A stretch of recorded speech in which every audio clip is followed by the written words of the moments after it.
2007 की बात है। जयपुर जेल में एक कैदी को फांसी की सजा होने वाली थी। उससे पूछा गया, आखिर इच्छा आप क्या सोच रहे? जीवन का ज्ञान चाहिए उसे? नहीं। घर वाले चाहिए? नहीं। उपनिषद पढ़ने? नहीं। बंदे ने बोला, दूध जलेबी खाकर मरूंगा। मंगवाया गया, खिलाया गया। तो इस बात का मरने के बाद क्या होता, उससे क्या संबंध है? संबंध यह है कि काफ़ी इंसान अभी भी जानवर ही हैं। उन्हें खाने, सोने, सेक्स से फुर्सत नहीं, या बहुत भोले हैं। इस शरीर से उनकी आसक्ति की सीमा ही नहीं। उनके सामने यह शरीर जल जाता, कीड़े पड़ सड़ जाता, फिर भी उन्हें लगता यह शरीर उनके साथ कहीं जाता है। तो फिर प्रश्न यह उठता है कि जिसके पास कोई इंटरनल मॉरल कंपस, नैतिक दिशा सूचक है ही नहीं, जिसका दिमाग जानवर से केवल एक ही कदम आगे है, उसे कंट्रोल कैसे किया जाए? उसे अपने अनुसार कैसे चलाया जाए? उसके साथ गेम कैसे खेला जाए? आज कानून है, पहले तो वह भी नहीं था। तो फिर जिसको केवल मजा और सजा यही पता है, ना इथिक्स है, ना कैरेक्टर है, ना समझ है, ना मोरालिटी है, उसके लिए कुछ धर्मों ने बनाया मरने के बाद का अलग अलग फॉर्मूला। सबने नहीं बनाया। मेरे पीछे किताबों की बिल्डिंग दुनिया के सारे प्रमुख धर्मों की पुस्तकें हैं। इनमें से कुछ ने अपने हिसाब से मरने के बाद की एक भौतिक जगह बताई, कुछ ने नहीं बताई। कुछ में डिस्पैरिटी है, जैसे पुराण जो कि हिंदुओं का स्मृति ग्रंथ है यानी मानव रचित है, और उपनिषद जो कि श्रुति हैं यानी ईश्वरीय प्रदत्त हैं। दोनों में बड़ा फर्क है।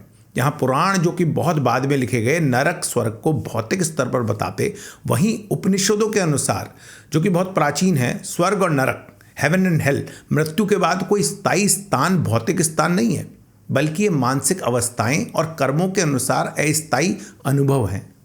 तो भौतिक स्तर पर कुछ धर्मों ने बताई एक ऐसी जगह और एक वैसी जगह। कहा अब डरो और किताबों के बनाए नियमों से चलो। एक गरीब दुखी को किसकी कमी महसूस होती जीवन भर? खाना, तो कह दो वहाँ दूध घी की नदियाँ बहेंगी, या हर तरह का गोश्त मिलेगा मसाले लगा के।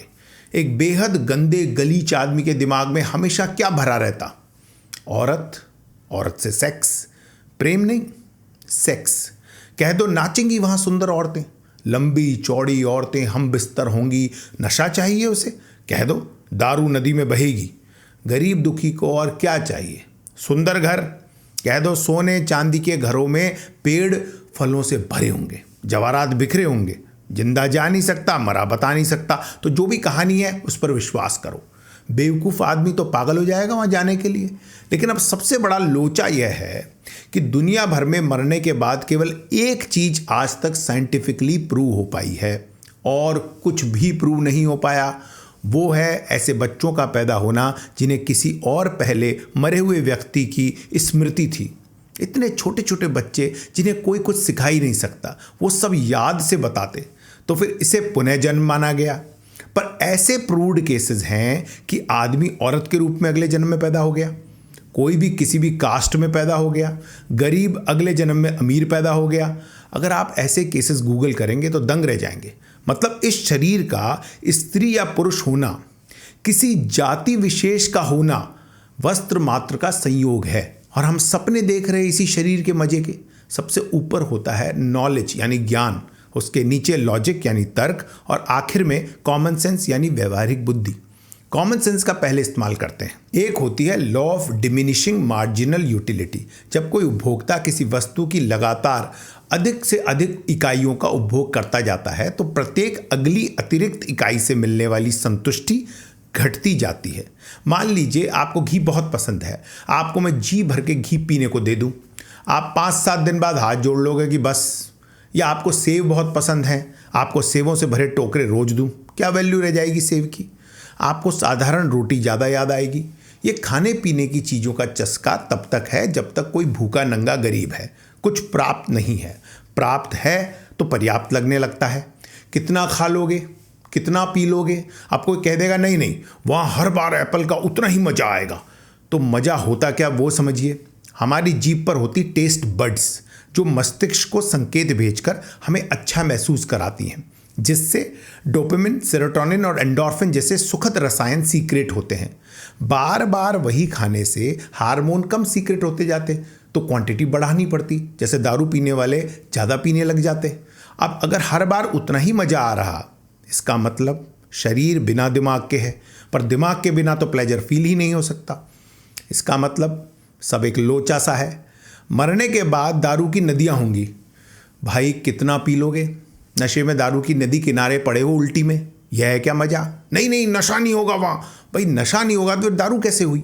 ये चाहिए क्या मरने के बाद? शरीर वापस बना और जीभ वापस बनी और पेट वापस बना और खाने को मिला। यह है दुखी व्यक्ति की अल्टीमेट खुशी। बस इतना ही ख्वाब है। नहीं सर जी, वो गजब जगह है, वहाँ औरत मिलेगी, बहुत सारी औरतें, खुशबूदार, बड़े बड़े शरीर वाली, जो थूकती नहीं, हंगती नहीं, पसीना नहीं आता, रबर डॉल जैसी चिकनी।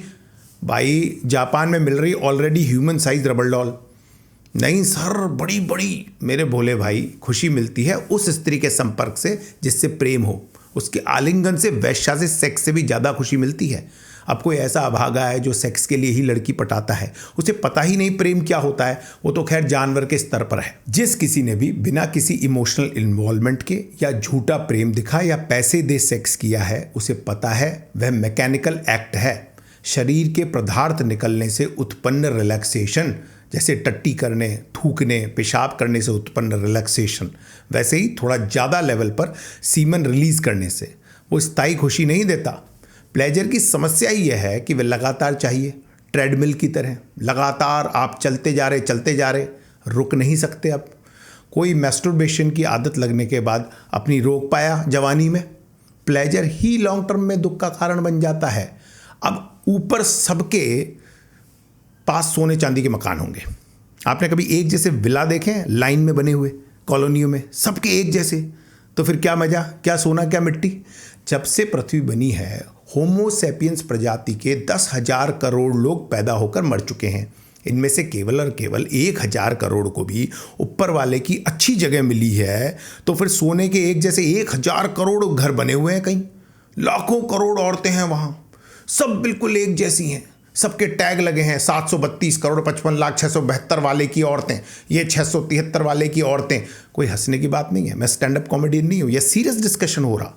सब ये 1,000 करोड़ वापस बनाए हुए शरीर के अंग वाले लोग हजारों लाखों साल से एक जैसा रूटीन फॉलो कर रहे हैं। फिर वही खाया पिया, औरत से सेक्स, दारू की नदी में पीते रहे, उल्टी की, एप्पल खाया, फिर सेक्स, दारू में उल्टी की, एप्पल खाया। भाई मुझे नहीं जाना ये सब करने, मुझे तो ज्ञान चाहिए। ये अगर अच्छी जगह है तो बुरी जगह क्या होती है? ओके, बुरी जगह होती है आग होती है आग। बाकी 9,000 करोड़ लोग रिकन्स्टिट्यूटेड तेल में उल्टे लटके हैं, जल रहे हैं। सरसों की खेती पूरे ब्रह्मांड में हो रही है, तेल सप्लाई हो रहा, लकड़ी आ रही, आग जल रही। कॉमन सेंस से बात नहीं समझ आई हो तो लॉजिक पर आते हैं।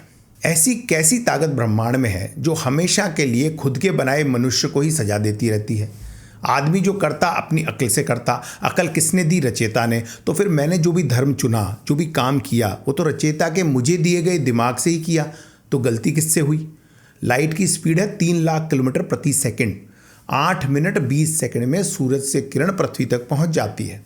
इस ब्रह्मांड में असंख्य तारे, अनगिनत तारामंडल हैं।